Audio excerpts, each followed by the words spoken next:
Bonjour et bienvenue à tous dans cette vidéo mensuelle Key Private de ce début de mois d'août. J'ai à mes côtés Geert Van Eck qui va se faire le plaisir de répondre à toutes nos questions. Bonjour Geert. Bonjour Sylvain. Dans nos analyses d'il y a quelques mois, nous avons eu à parler de la faiblesse croissance de la Chine alors que l'économie occidentale se portait bien.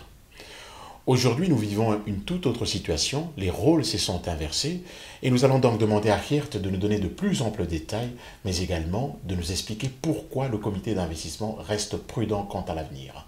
Oui, Sylvain. Donc, quand le comité d'investissement de Key Private a fait l'analyse de l'économie mondiale, on a vu qu'il y a des bonnes nouvelles, mais aussi des mauvaises nouvelles.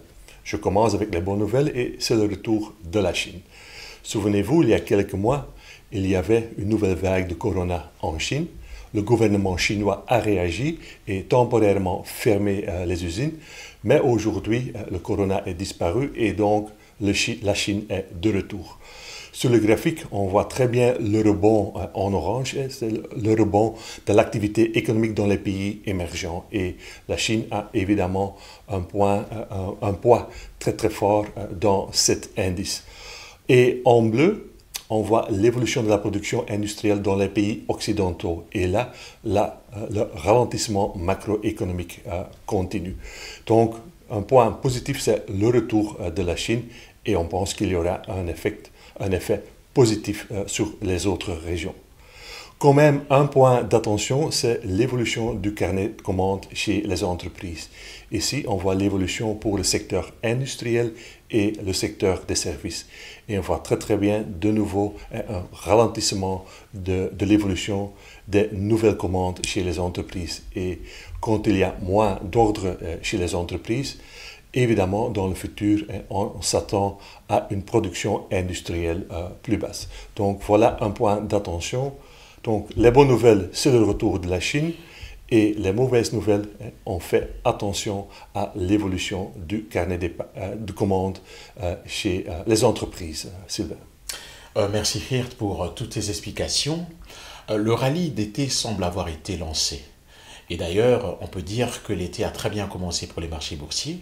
Alors Geert, voudrais-tu nous dire comment dans cet environnement nos portefeuilles Key Private se sont comportés? Oui, donc le mois de juillet a été très bon pour les investisseurs en actions, mais aussi pour les investisseurs en obligations. On voit très bien un rebond des marchés des actions et les marchés d'obligations. Pour les indices qui représentent les marchés des actions, on voit pour le MSCI Europe un gain de plus de 4%, le MSCI World plus 6% et presque 2% pour les pays émergents. Comme je l'ai déjà dit, un rebond technique pour les marchés des actions, mais aussi pour les marchés des obligations. Cela fait que nos profils ont très bien performé pendant le mois de juillet. On a réalisé des rendements nets pendant le mois de juillet de 4% pour le profil 3 et le profil 5 et presque 4% pour le profil 7 avec un niveau de liquidité à 15%, Sylvain. Des très belles performances pour le mois de juillet et pour ce mois d'août. Est-ce qu'il y a des changements au niveau de la composition des portefeuilles?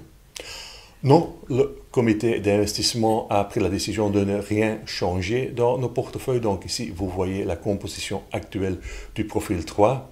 Ici, le profil 5. Donc les trackers restent les mêmes pour tous les portefeuilles. Donc pour la partie action, on préfère le MSCI World et le MSCI Europe.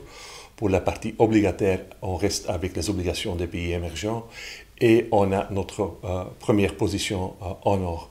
Donc, à l'heure actuelle, on attend plus d'infos, plus de signaux pour que la hausse des bourses continue et aussi pour renforcer notre position en or.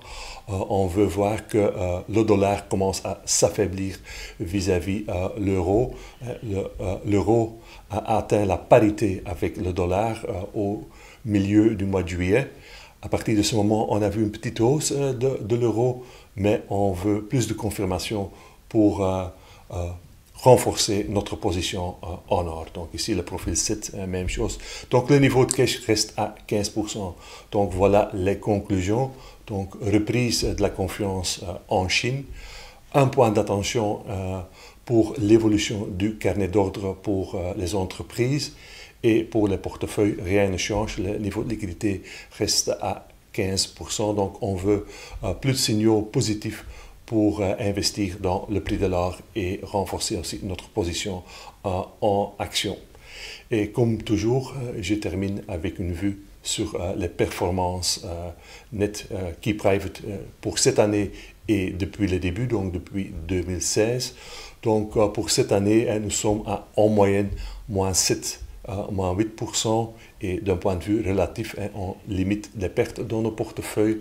Et depuis le début, donc depuis le 1er janvier 2016, depuis ce début, tous les portefeuilles sont en positif. Donc voilà, presque 12%, un rendement cumulé pour le profil 5 et 20% pour le profil 7, Sylvain. Mais en tout cas, merci pour toutes ces informations. Nous voilà donc arrivés à la fin de cette vidéo mensuelle. Nous espérons avoir effectué des analyses comme vous le souhaitiez et nous vous donnons rendez-vous pour le mois prochain. Merci et au revoir.